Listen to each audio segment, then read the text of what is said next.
Olá, pessoal. Sejam bem-vindos a mais um episódio do nosso podcast. Hoje a gente vai conversar sobre um tema que é muito importante na filosofia da ciência, o problema da demarcação. Mas afinal, o que significa isso? Eu sou Keisilane. Eu sou Rafael, e quando falamos em problema da demarcação, a gente está falando da tentativa de responder uma pergunta bastante fundamental. Como podemos diferenciar um conhecimento científico de um conhecimento que não é científico? E parece uma pergunta simples, mas quando a gente começa a pensar melhor, a gente percebe que várias pessoas, grupos e até mesmo instituições afirmam produzir conhecimentos verdadeiros sobre o mundo. Exatamente. Então surge a necessidade, de estabelecer critérios para a gente avaliar essas afirmações. Afinal, o que faz com que uma explicação seja considerada científica e outra não? Essa preocupação ganha força principalmente com o desenvolvimento da ciência moderna. À medida que as ciências naturais foram se consolidando, passou a valorizar conhecimentos produzidos por meio da observação, da experimentação e da razão. Nesse contexto, a ciência começou a ser associada a algumas características importantes, como a utilização de métodos organizados, a busca por evidência e também a possibilidade de verificar resultados. Mas vamos pensar, Por que essa discussão ela continua sendo importante hoje? Porque a gente ainda convive, com diversos discursos que afirmam explicar a realidade. Alguns eles se baseiam em pesquisas, outros em evidências, enquanto outros eles dependem apenas de opiniões, ou crenças, ou interpretações subjetivas. Então a questão não é dizer que uma crença ou opinião não tem valor, mas compreender que ela funciona de maneira diferente do conhecimento científico.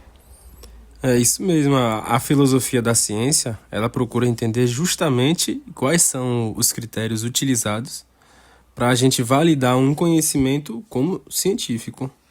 Então, um exemplo interessante para a gente poder pensar essa diferença seria comparar a psicologia científica com práticas que buscam explicar a personalidade das pessoas. Buscam explicar apenas por meio de signos. A psicologia, ela utiliza pesquisas, observações, testes e análises, para construir as suas explicações. Já as interpretações astrológicas, normalmente, elas não apresentam métodos que a gente pode verificar os seus resultados de uma maneira sistemática. Foi justamente tentando responder esse tipo de questão que surgiu uma das propostas mais conhecidas da filosofia da ciência, que foi desenvolvida por Karl Popper. Popper, no caso, defendia que uma teoria científica ela precisa ser falseável, ou seja, ela deve poder ser testada e, principalmente, deve existir a possibilidade de demonstrar que ela está errada. Isso é bem interessante, porque normalmente, no que a gente costuma chamar de senso comum, é pensado que a ciência ela busca provar que está certa.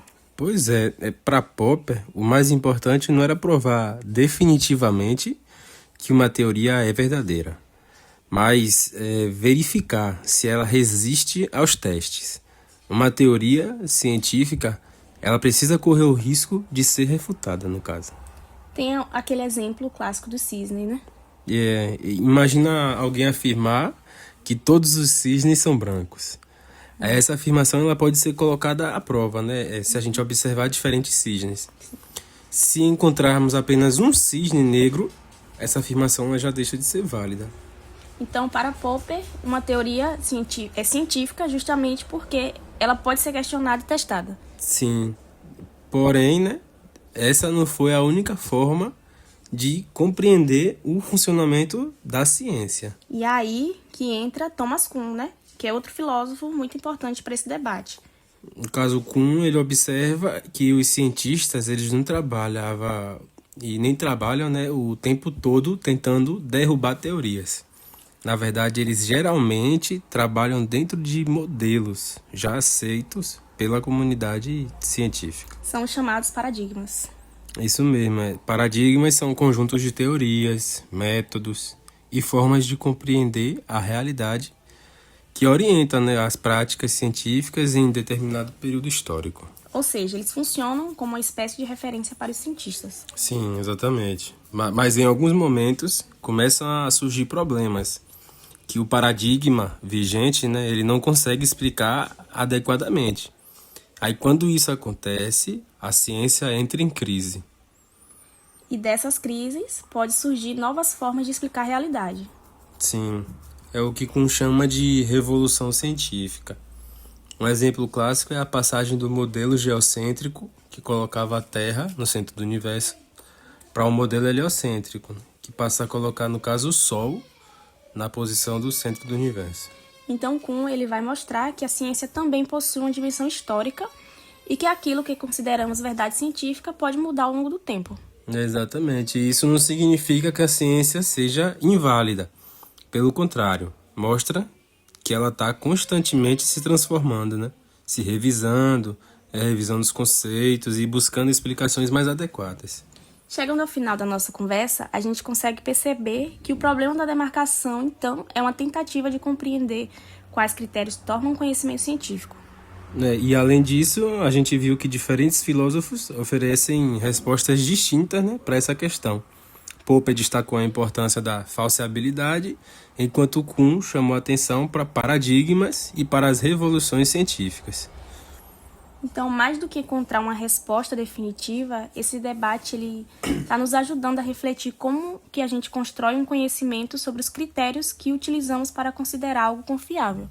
E essa é uma reflexão cada vez mais necessária diante da quantidade de informação que circula hoje em dia. Então é isso, né? Obrigada pela companhia e até o próximo episódio. Até a próxima.